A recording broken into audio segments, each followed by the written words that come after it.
The Bloodline continues to grow, just like Piper Niven's gut after she's done a job on catering, as 3 becomes 4, and we get more jobbers from Samoa. Welcome back, guys, to Fog Wrestling, here to review Friday Night Smackdown. I've seen a lot of people on Twitter saying that this is one of the best, if not the best, Smackdown of all time, and like, maybe if you've only been watching wrestling for a year, I can accept that, but to compare this SmackDown and say it's one of the greatest SmackDowns of all time is quite frankly an embarrassment. I always wonder, the people that claim these things, have they actually seen wrestling when wrestling was at its peak, when millions and millions of people were watching wrestling? And I don't just mean SmackDown scraping 2 million viewers, I mean we're talking 4, 5, 6 million, because that's when you were seeing a lot of great SmackDowns. Now this SmackDown was a hell of a lot better than what we've seen recently,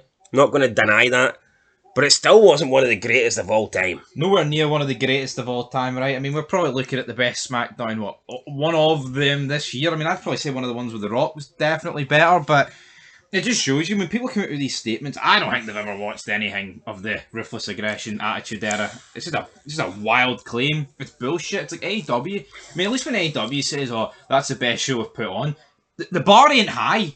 But when someone says it's the best SmackDown of all time, the bar is incredible. No, the bar is the highest it can get. The fact is, right, when see the best SmackDown and the best Raw of all time, they will have already happened and they will not be topped. That is a fact, right? That's not even an opinion. That's a fact. We've already seen the best SmackDown of all time. We've already seen the best Raw of all time, and we're not going to see that change this year or next year. It's just the way it is. Okay, wrestling has hit its peak, and we're never... It's like the same with some television shows. You can just tell by some shows when they get into later seasons that, here, it might still be okay, but it's well years gone past before, you know, it was at its peak, and you're just never going to get back to its prime. And I mean, that's how I feel about WWE. Yeah, you might get a good show from now to now, but you're never going to get what you used to get back in the day. This show was alright though. Let's talk about it. But Jacob Fatu, quick mention of him before we get into it. Just another Samoan guy. He comes out, destroys Cody, Randy, Kevin, and we're supposed to pretend that this is the real Samoan. This is the badass. This is the guy that's not safe for public consumption.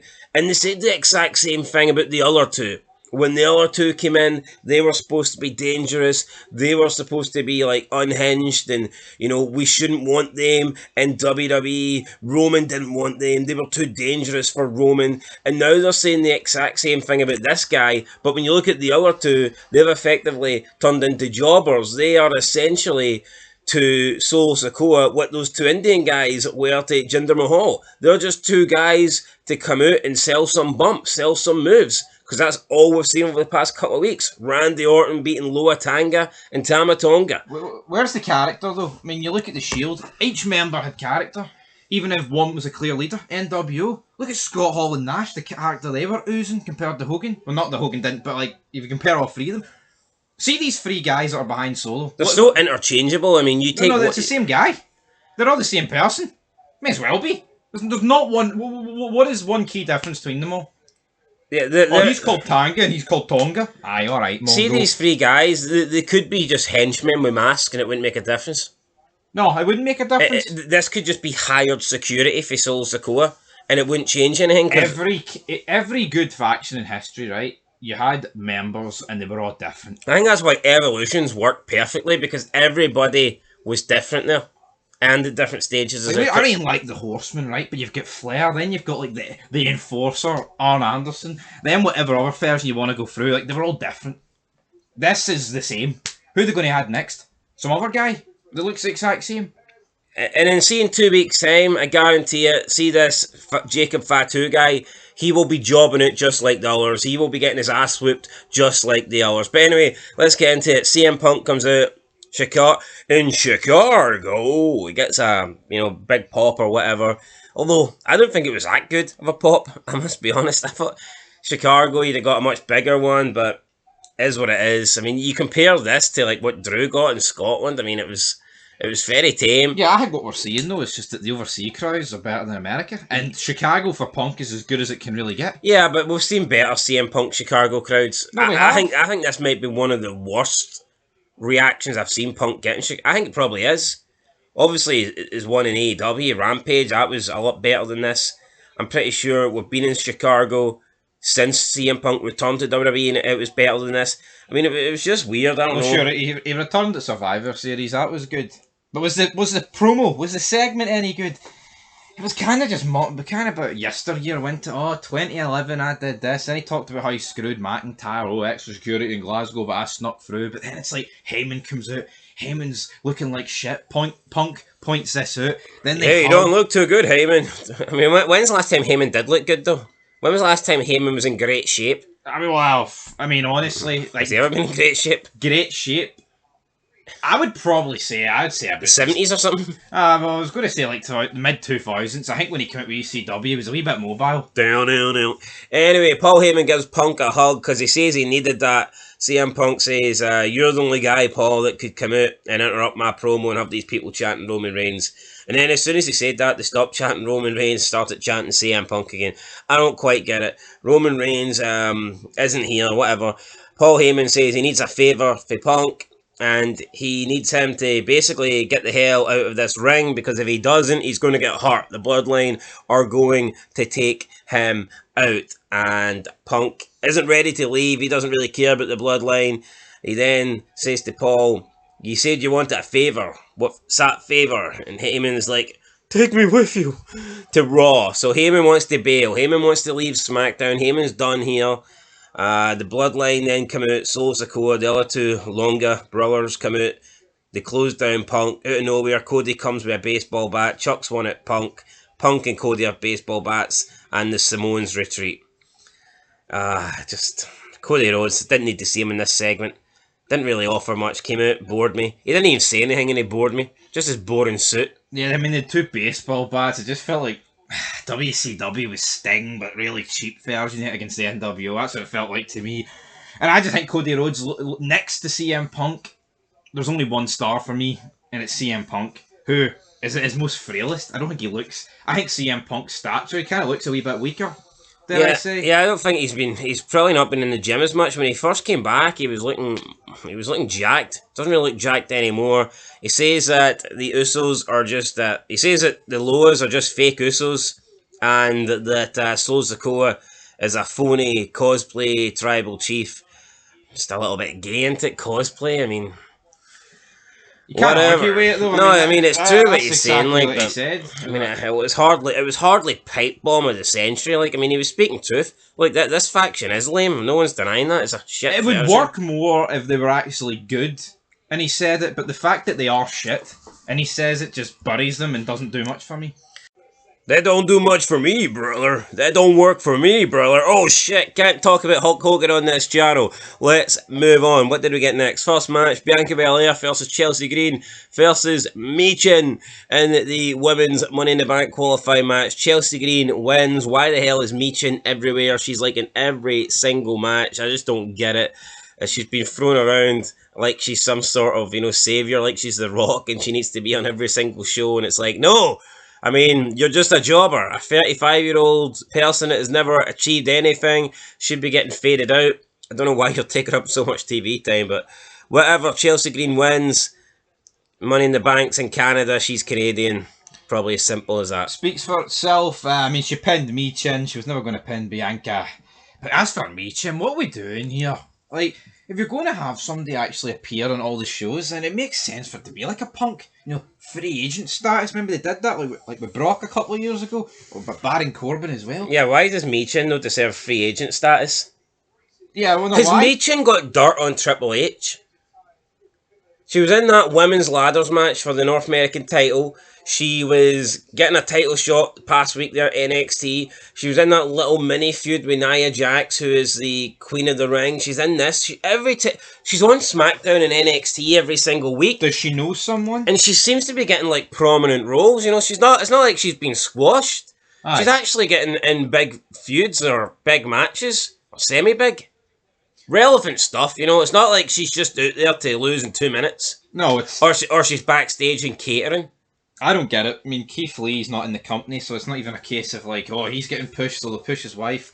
We have to push his wife or Keith Lee will eat us. Aye, well, that might happen, but match is alright, but yeah, nothing to write home of it. Yeah, we then see Paul Heyman say, Roman promised me that you wouldn't attack CM Punk. CM Punk is off limits. You can't touch him, you can't beat him up, you can't hurt him. Solo says it doesn't matter what Roman Reigns said because he's not coming back. Why would Roman Reigns care about Punk? Because he cares about Heyman and he made a deal with Heyman.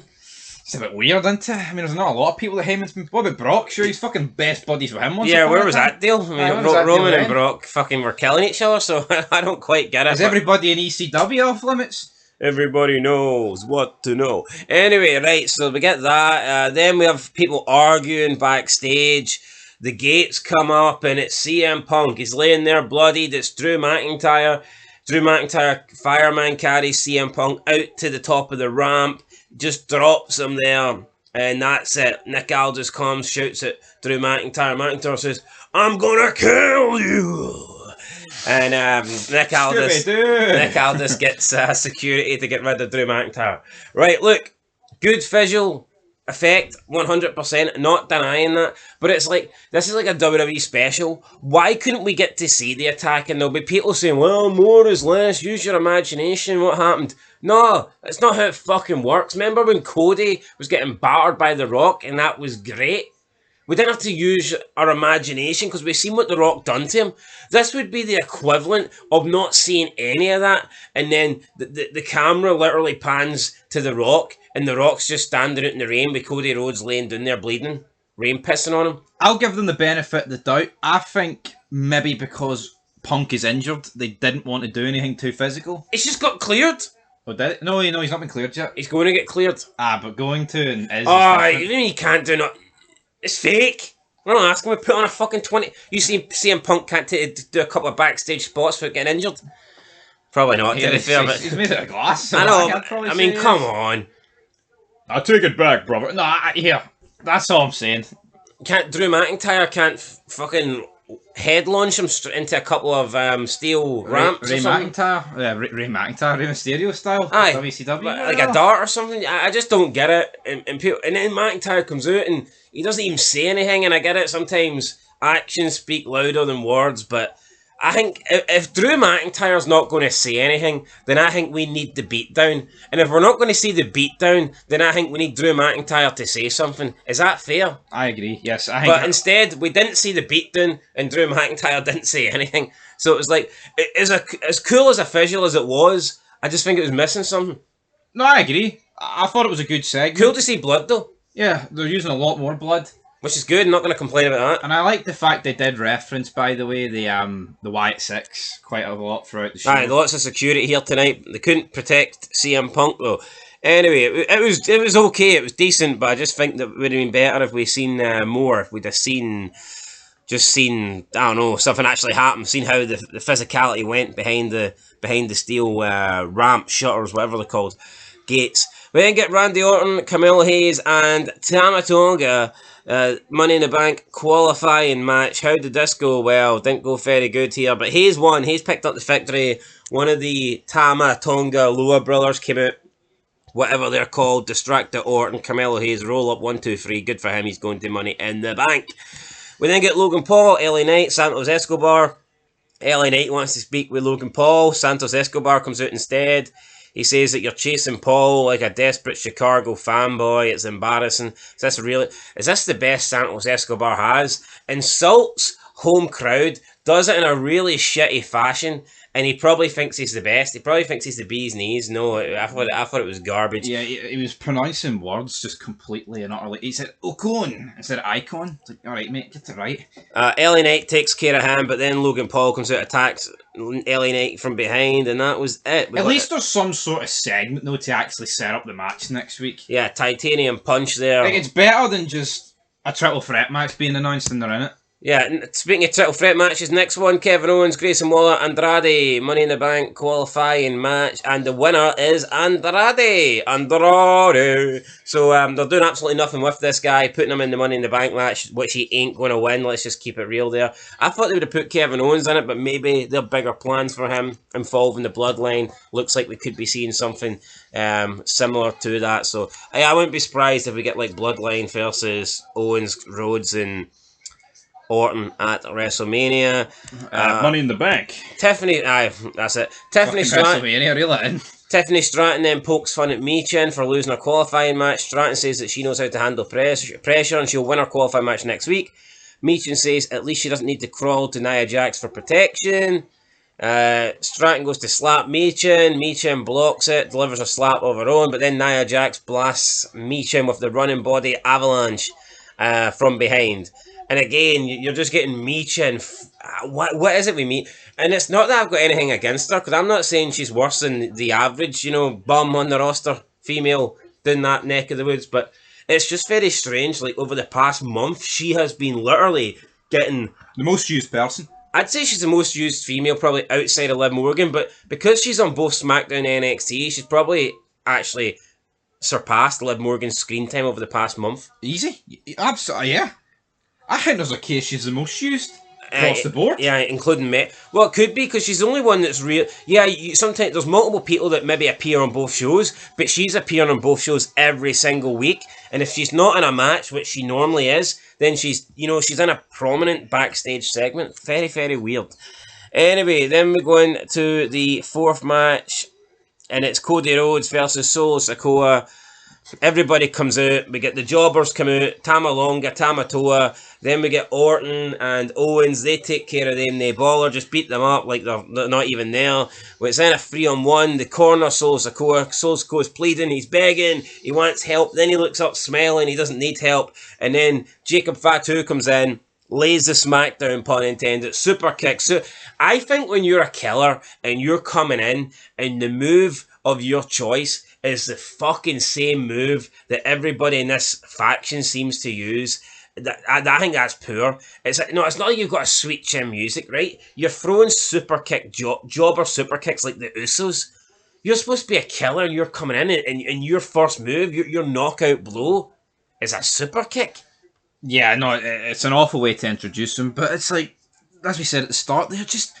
What sets this apart a guy from the other two? Nothing. Look at Lesnar's come in, hitting massive clotheslines, taking people's head off their shoulders, hitting big, impactful moves, and this guy's coming in hitting jabroni super kicks like the Usos. Transitional fucking jobber kicks. He actually no-sold one for Owens, and it's like, see in a week's time, this guy will be selling everything. Super kicks nowadays, they're just like a working punch. That's all they are. They're not even they're not a transitional move. They're not a signature move. They are just... It's a punch. It's a working punch at this point. Yeah. Then we get Orton getting speared through the barricade. He does the Samoan drop on Kevin Owens on the steel steps, and then he just takes a big splash from the top rope to Cody. We've seen this happen quite a lot of times. We see this way too often, to be honest. The barricade spot, the splash from the top of the rope through the announce table. Like, all we ever hear in WWE is less is more, less is more. People that love the WWE, they kiss WWE's ass. They kiss WWE's ass because they think the WWE giving us less is somehow more. Well, shouldn't WWE take some of that advice and do less of these spots? How many times do you see the barricade breaking? How many times do you see the splash from the top rope through the announce table? It happens way too often. Yeah, I mean, back in the day, it was Shane McMahon or no one. Like, Shane McMahon doing the elbow drop through the table is the only guy I can remember, like, doing a move off the top rope. Now everybody does it. Everyone does it.